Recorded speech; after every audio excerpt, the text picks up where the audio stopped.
Welcome to TalentSprint. This is Sylvia. In this video, we will look at question tags. Now, what are question tags? Question tags are nothing but short questions at the end of statements. Right? It is used for spoken English and not in formal written English. So, what is the objective of question tags?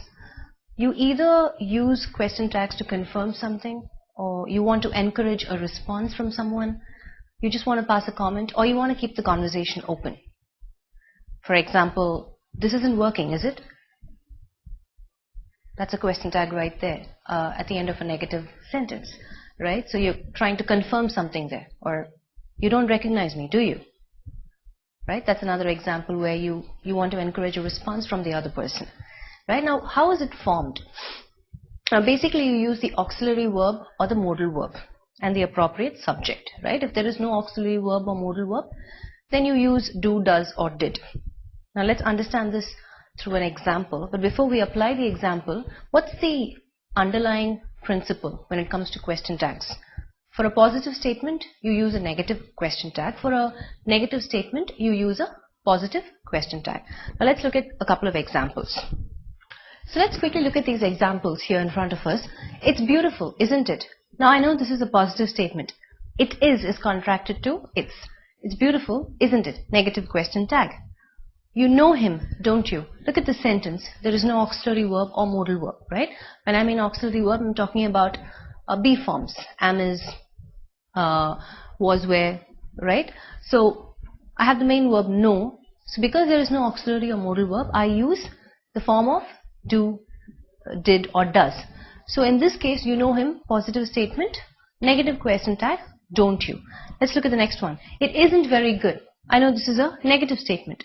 It is not. Is not is contracted to isn't it. Isn't very good. I have a positive question tag, is it. They didn't leave. Again, a negative sentence. They did not leave. Did not is contracted to didn't. Did they? Positive question tag. So if you notice, to form question tags, basically you pick the auxiliary verb, or if there is no auxiliary verb, you use do, did, or does form, and you use the same appropriate subject. What is the subject here? It. And in the question tag, you again have the same appropriate subject. Likewise, you is a subject, don't you. Same appropriate subject. It again, they again, they again. Right? So this is the basic foundation when you form question tags. Now let's look at a couple of special occasions.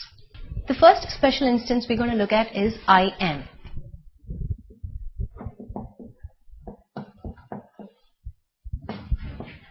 So with I am, the question tag is aren't I. Let's look at an example sentence.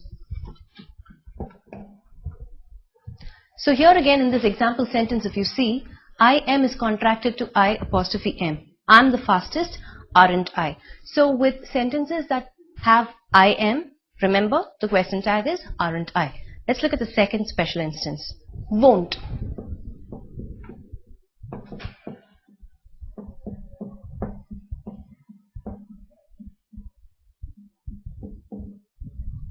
So won't is used for polite requests. Let's look at an example. Open the window, won't you? So that's another special instance. Let's look at the other one. The other one would be using shall after let's. Right? Look at this example sentence. Let's have a cup of coffee. Shall we? Right? So starting with let's, you use shall we. Or let's take the next bus. Shall we? Just giving you another example. Let's move on to other special instances. One other instance is when the sentence is giving you a negative meaning. It's not very obvious or apparent, so you'll have to guess by the context or the meaning that the sentence is conveying, and then use the appropriate question tag. For example, let's look at an example. He never goes out with his sister, does he? So in this sentence again, it gives you a negative meaning. He never goes out with his sister, though you don't have not or anything obvious expressing a negative meaning. So he never goes out with his sister, does he? Okay, let's apply this learning through a couple of sentences and choose the appropriate question tag.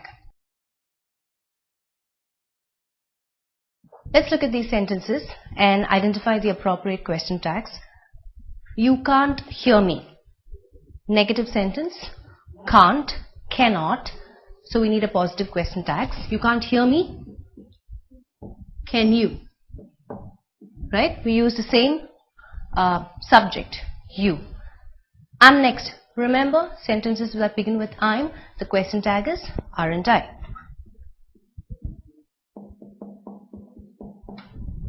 She already knew him. I don't have an auxiliary verb, nor do I have a modal verb. What do I use?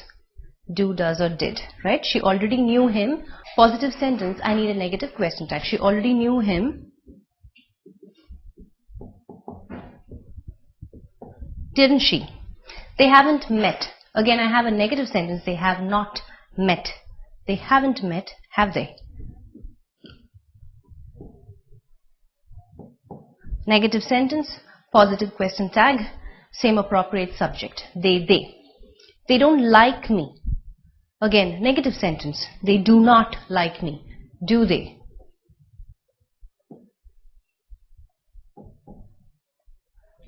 Right? So here we have a good understanding of question tags, how to form them, and why to use them and when to use them. So here ends question tags for you. I will see you guys on another topic in the next session. Thank you.